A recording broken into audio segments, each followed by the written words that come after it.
I'm Shane with the Drum Center Portsmouth in Portsmouth, New Hampshire. We're on the web at drumcenternh.com. We have some cool special guests with us today to talk about this new exciting hardware. We have Daryl Anderson here from Yamaha Drums. Daryl does a lot of design work and, well, you do all kinds of stuff, right? Right.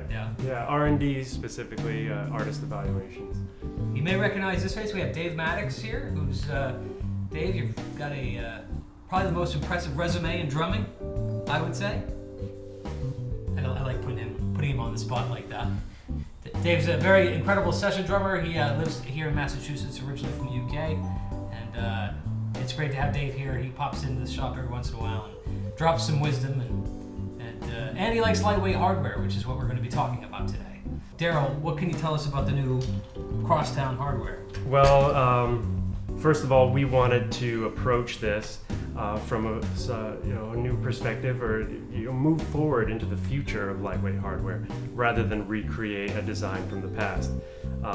We didn't want to create a flush bass that often is unstable, and if you have ever played a gig with your beautiful cymbals and the outside and the breeze catches it, that's trouble. So we designed lightweight hardware of aluminum with a channel-shaped leg. And Do you mean aluminium? That's right.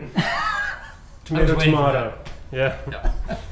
But it's a normal tripod, has all the stability and functionality that you would want from a cymbal stand, but it's gonna last, it's gonna be stable, and it won't tip over and break your beautiful cymbals. Just to clarify what he means by channels, that fold over, which I think that's just brilliant, because it's so confident when it's standing. Yes. But it's just the weight is so light. It's just, I can't believe how light this is. It's the lightest hardware pack on the market. 2 cymbal stands, a snare drum stand, and a hi-hat stand. And that channel shape also helps when you collapse it down. It really hugs in nicely, so the space occupied in the bag is less. And then the same is true for the hi-hat stand. It's a channel-shaped leg. Hi-hat stands are tricky. Every flush bass hi-hat stand we tested to compare was really unstable, because you have this flush bass on the floor, but top heavy with the cymbals on top, especially if you're splashing cymbals, have some heel toe action. But this hi-hat stand is every bit as light years more stable, and you could play this with confidence.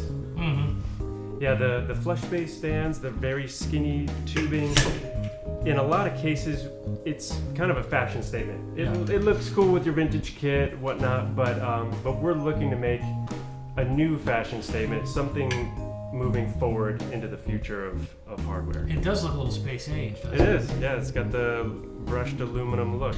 The thing that appeals to me is, like just about all the Yamaha hardware, it works really well. The functionality is great, and it doesn't look like it belongs on the side of an oil rig in terms of the design. It's straightforward.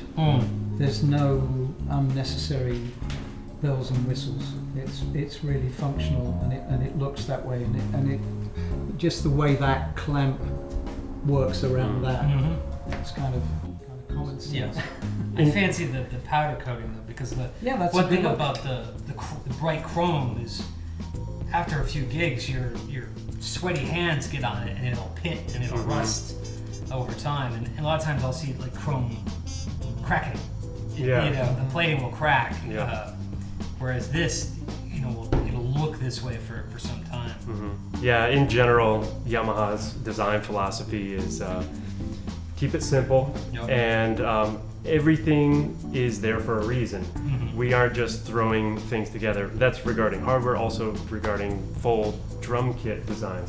There's a reason why the Recording Custom series has made of birch wood, and it has the long one-piece lug. There's a reason why we're using the quick release hook lug on Phoenix drums. It's all based on sound.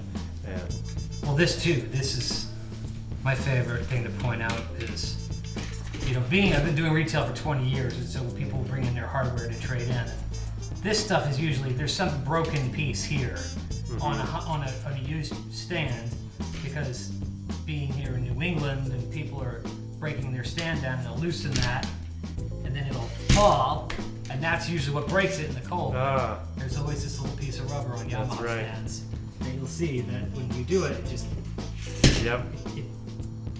you don't even notice it's there, but it's a huge virtue. Have you ever pinched a finger in there? Nope.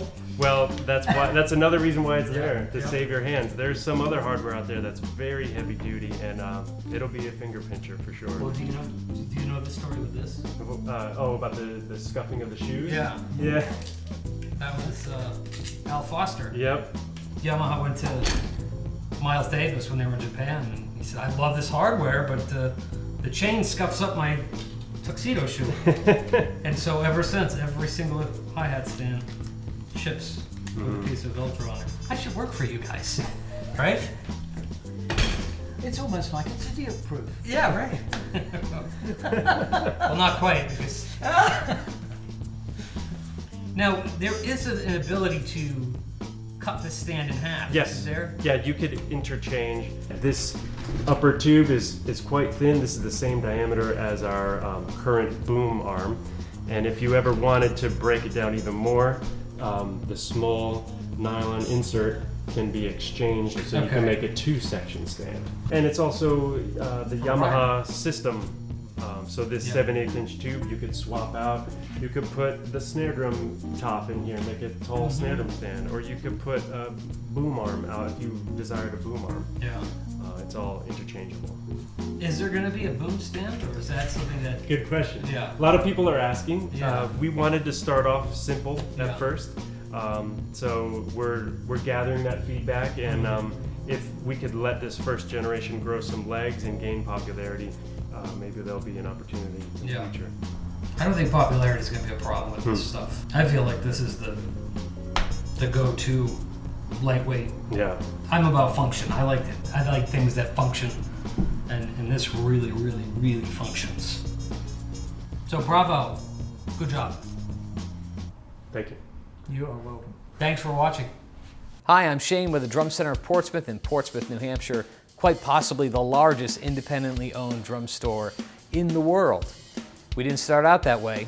In 2009, we were the smallest drum store, but we believed in creating a unique experience for customers where we could get them what they needed at great pricing and with great service. If you find these videos helpful, please click the subscribe button. That way you can get informed whenever we put new ones up.